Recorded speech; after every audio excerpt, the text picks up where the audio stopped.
últimos 30 anos, o Brasil perdeu mais de 15% dos seus recursos hídricos. E você vai ver também.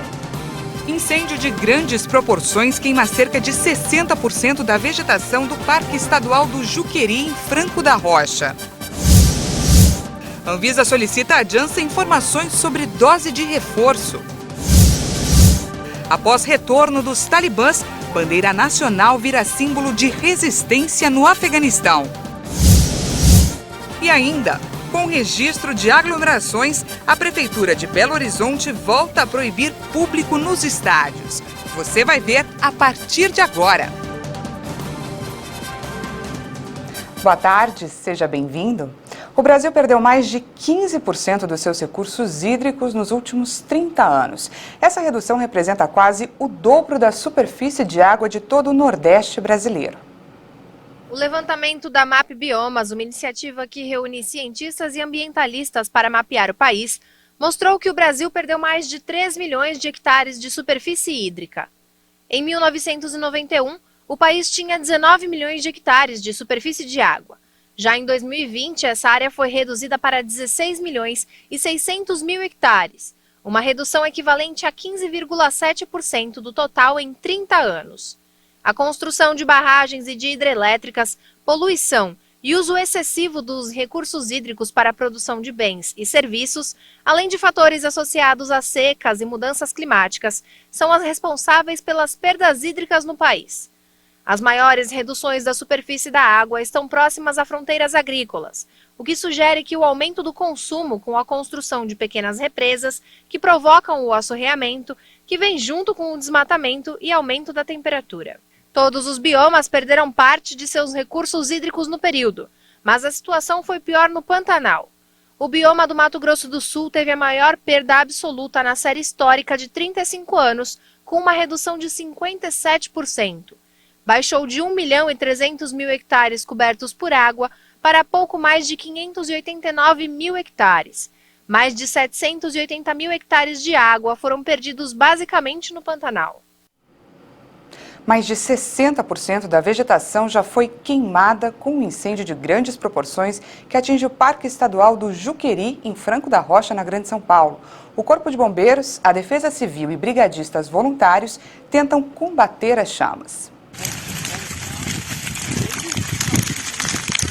Mais de 1.200 hectares da vegetação de cerrado, que corresponde a 60% da vegetação do Parque Estadual do Juqueri, em Franco da Rocha, foi queimada com incêndio.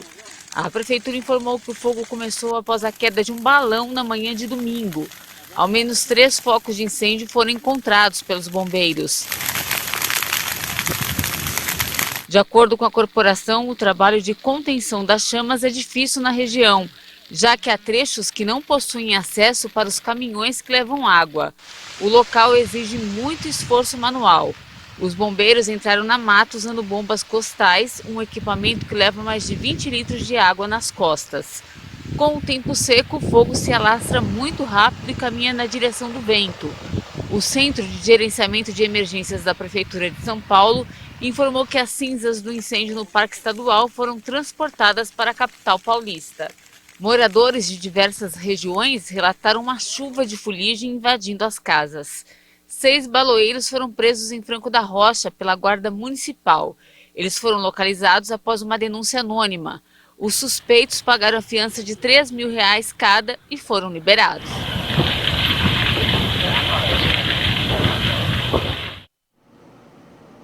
E a Caixa Econômica Federal paga hoje a 5ª parcela do auxílio emergencial para os beneficiários que fazem parte do programa Bolsa Família e que têm o número de identificação social UNIS com final 4. A próxima parcela do benefício vai ser paga para este grupo no dia 22 de setembro. A Anvisa pediu à Janssen informações sobre a necessidade de dose de reforço. A agência quer avaliar o cenário em torno da possibilidade de doses adicionais das vacinas em uso aqui no Brasil. A Agência Nacional de Vigilância Sanitária quer informações sobre o andamento dos estudos do laboratório sobre a necessidade de dose de reforço da Janssen contra a Covid. O objetivo é antecipar os dados para avaliar o cenário em torno da possibilidade de doses adicionais das vacinas em uso no Brasil. A Anvisa também informou que pediu que a farmacêutica agende uma reunião com os técnicos da agência para discutir a questão. O imunizante da Janssen é o único em uso no país que é administrado em apenas uma dose e teve autorização para uso emergencial aprovado em março.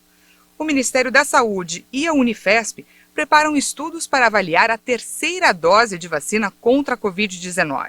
A Anvisa recomendou que o Plano Nacional de Imunização adote uma dose de reforço em caráter experimental para idosos acima de 80 anos e pessoas com a imunidade comprometida que tomaram a vacina Coronavac.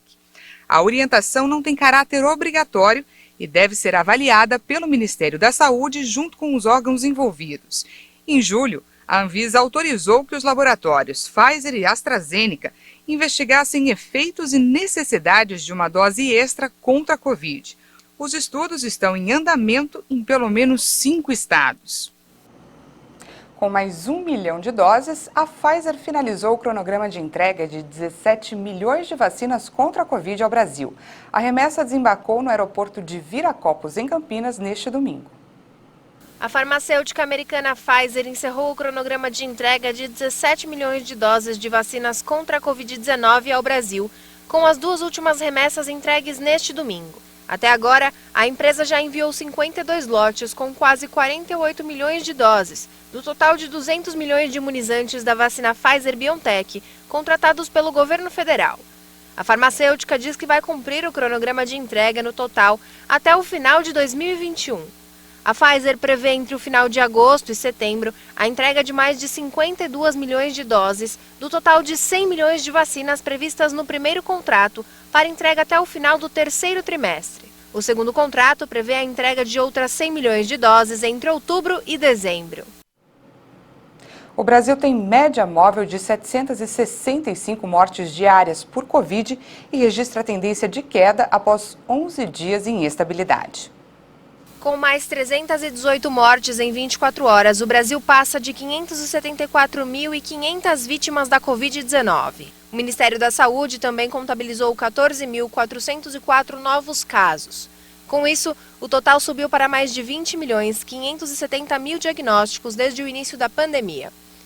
A média de mortes pelo coronavírus em 7 dias é de 781 vítimas diárias. E esse é o 23º dia seguido com um indicador abaixo de 1.000 mortes. Em comparação à média de 14 dias atrás, a variação foi de menos 16% e aponta a tendência de queda, após 11 dias seguidos de estabilidade. Já a média móvel de novos casos nos últimos 7 dias foi de 29.542 diagnósticos diários, uma variação de menos 8% em relação aos casos registrados na média há 2 semanas, indicando estabilidade. E na classificação da pandemia por estados, apenas um ainda registra alta, o Rio de Janeiro. Em estabilidade estão 10 unidades da federação. E 16 estados registraram queda: Alagoas, Amazonas, Bahia, Ceará, Espírito Santo, Goiás, Mato Grosso do Sul, Minas Gerais, Paraíba, Paraná, Pernambuco, Piauí, Rio Grande do Norte, Rondônia e Roraima. E vamos ao nosso vacinômetro. Mais de 178 milhões e 163 mil brasileiros já tomaram ao menos uma dose da vacina contra a Covid. E quase 600 mil doses de vacinas foram aplicadas de um dia para o outro. De acordo com o Ministério da Saúde e as secretarias estaduais de saúde, o número de brasileiros que tomaram a primeira dose é de mais de 123 milhões. Isso equivale a 58% da população, enquanto mais de 55 milhões e 170 mil pessoas tomaram a segunda dose. O resultado representa cerca de 26% dos brasileiros. E a Prefeitura de São Paulo anunciou que a população vai precisar de um passaporte da vacina para entrar em eventos, shoppings, restaurantes e outros estabelecimentos. O documento será emitido por um aplicativo que deve ser lançado até sexta-feira. Depois que a pessoa efetuar o cadastro, será emitido um QR Code que vai informar se ela tomou a vacina, se está com alguma dose atrasada. A ideia principal é que os estabelecimentos só poderão aceitar pessoas imunizadas. O local que for flagrado pela vigilância sanitária desobedecendo a determinação receberá multa. Um contingente de bombeiros e cerca de 10 toneladas de ajuda humanitária partiram neste domingo de Brasília rumo ao Haiti para ajudar nas ações de emergência após o terremoto que devastou o sudoeste do país. O Brasil enviou neste domingo uma missão humanitária ao Haiti. Um KC-390 Millennium da Força Aérea Brasileira partiu da base aérea de Brasília. O contingente conta com 32 bombeiros, quase 7 toneladas de material e equipamentos de emergência. Além disso, transporta mais de 3,5 toneladas de medicamentos e insumos estratégicos para situações de desastres. O objetivo é reforçar as ações de emergência após o terremoto que devastou o sudoeste do Haiti há uma semana, deixando mais de 2.200 mortos. Há menos de uma semana, recebi a informação de um pedido dos nossos irmãos haitianos. Rapidamente, com as Forças Armadas, com o nosso corpo diplomático, entre outras instituições, essa missão foi rapidamente programada. O Brasil liderou a missão de estabilização das Nações Unidas no Haiti, mobilizada de 2004 até 2017, para apoiar as forças policiais haitianas na missão de manter a ordem no país. E começa hoje o período de comprovação de informações e matrícula dos candidatos selecionados na lista de espera do programa Universidade para Todos, o ProUni, para o segundo semestre desse ano. O prazo para a comprovação vai até o dia 27, próxima sexta-feira. Caso as bolsas não sejam preenchidas nessa fase, o Ministério da Educação poderá ainda ofertar as vagas que sobrarem em um novo edital do programa. A seguir, com a volta dos talibãs, bandeira nacional vira símbolo de resistência no Afeganistão. E ainda, após aglomerações, a Prefeitura de Belo Horizonte volta a proibir público nos estádios. Nós voltamos já.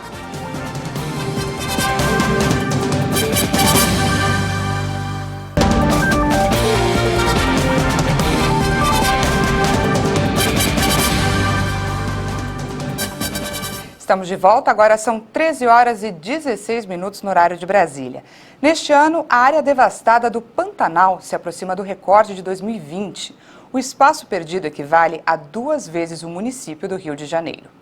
A área atingida pelo fogo este ano no Pantanal já se aproxima do registrado nesse mesmo período em 2020, que foi quando o bioma enfrentou a pior temporada de queimadas da história.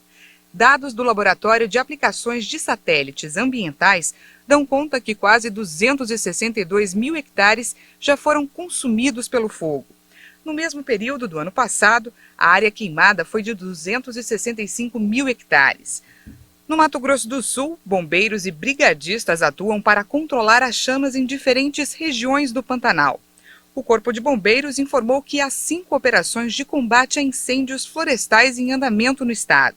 Ao todo, 135 bombeiros militares estão empenhados na Operação Hefesto, usando 44 viaturas e 8 aeronaves.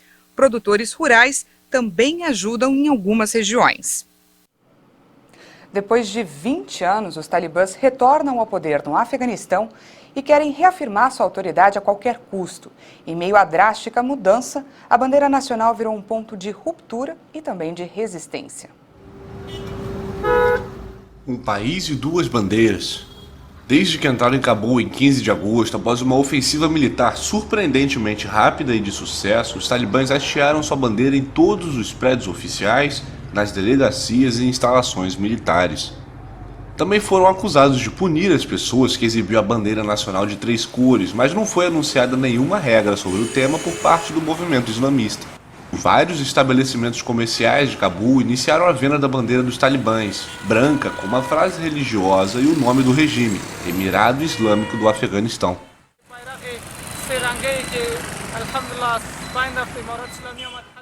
Nosso objetivo é espalhar a bandeira do Emirado Islâmico por todo o Afeganistão no lugar da bandeira tricolor que foi destruída. Nossa meta é espalhar essa bandeira por todas as partes, principalmente em Cabul, onde não era comum e as pessoas não estavam familiarizadas. Esta bandeira será hasteada em todo o mundo, se Deus quiser.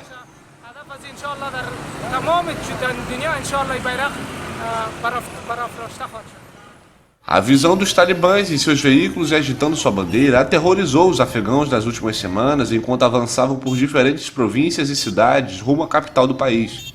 Ao assumir o controle de uma nova região, um de seus primeiros gestos era substituir a bandeira nacional pelo símbolo do grupo.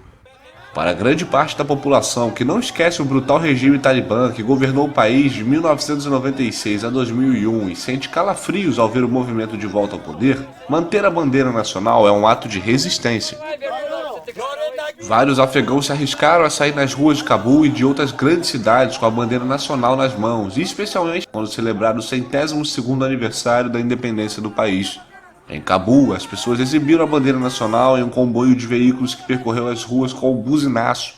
Em outras cidades, homens e mulheres se reuniram nas margens das estradas com a bandeira nacional tricolor. Nas redes sociais, a bandeira também virou um símbolo de resistência.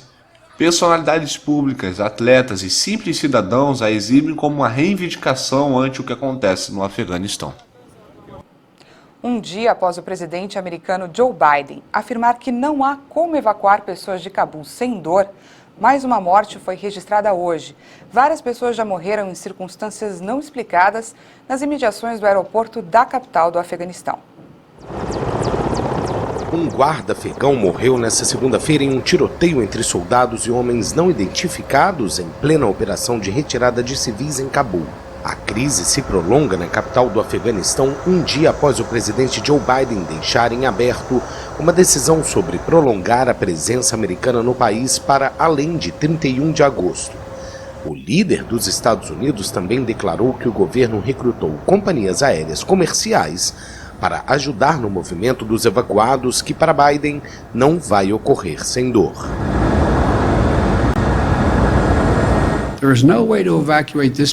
Não há como evacuar tantas pessoas sem dor, perda e imagens de partir o coração que vemos na televisão. É um fato.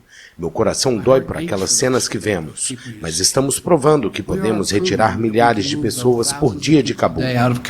Várias pessoas já morreram em circunstâncias não explicadas nas imediações do aeroporto de Cabul, onde prosseguem as complexas operações de retirada. De acordo com a Casa Branca, o governo dos Estados Unidos já retirou quase 30.300 pessoas do país desde 14 de agosto. Os americanos esperam retirar 15.000 americanos e mais de 50.000 afegãos, enquanto outros países ocidentais já evacuaram outros milhares de cidadãos.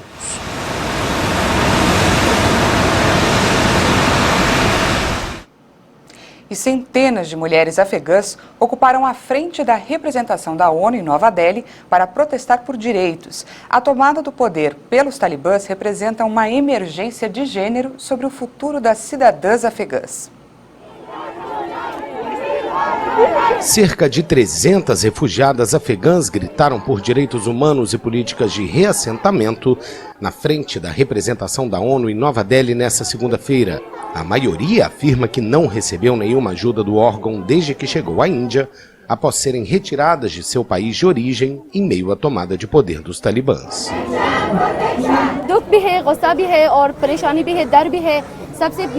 Estamos tristes, com raiva e com medo do que está acontecendo no Afeganistão. Tememos que o futuro de nossas mulheres e crianças acabe.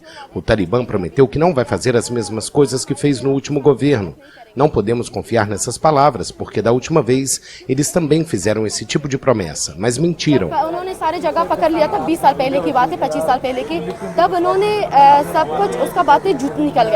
Com o movimento fundamentalista islâmico no controle do Afeganistão, um diretor da ONU Mulheres para a Ásia alertou para o que chamou de emergência de gênero. This is particularly a gender emergency. Women and girls have been... Esta é particularmente uma emergência de gênero. Mulheres e meninas foram consistentes e sistematicamente alvos no passado, como uma declaração política pela situação no Afeganistão.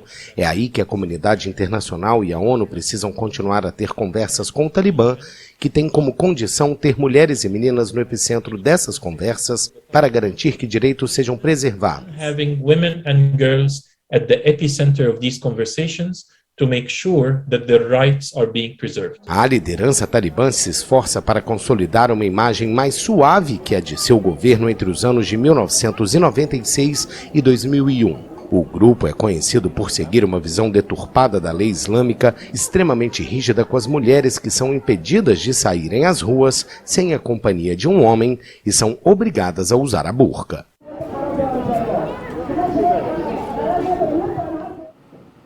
Em uma cafeteria de Tóquio, um garçom cumprimenta um cliente, mas não pessoalmente. Calma aí que eu já vou explicar.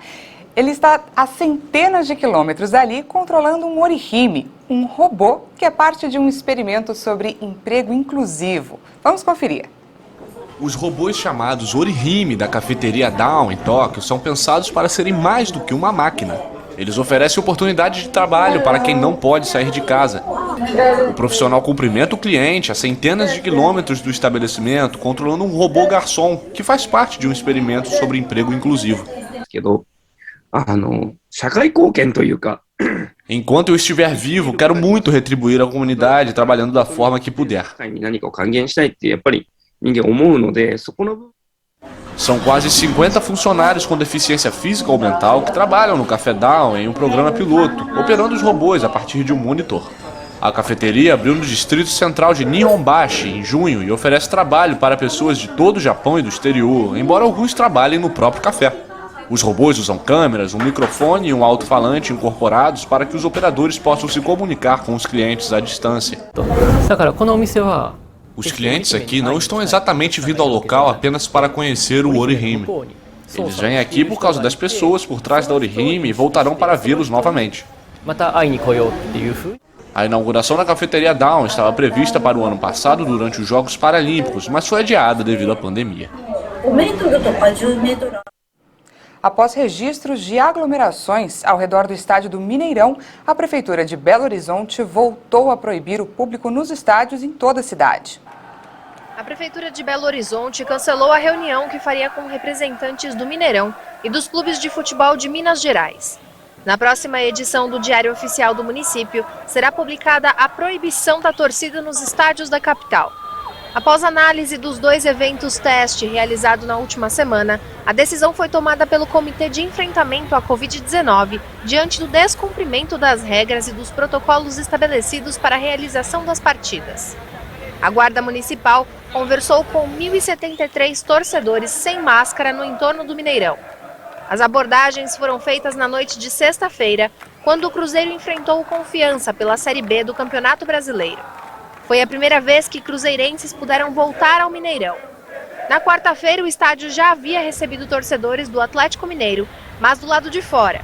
Durante o encontro, foram registradas muitas aglomerações e desrespeito às medidas sanitárias. Essa edição fica por aqui, mas no YouTube você pode rever as nossas reportagens. Eu volto daqui a pouquinho, às 1:50, com mais informações para você. Te espero!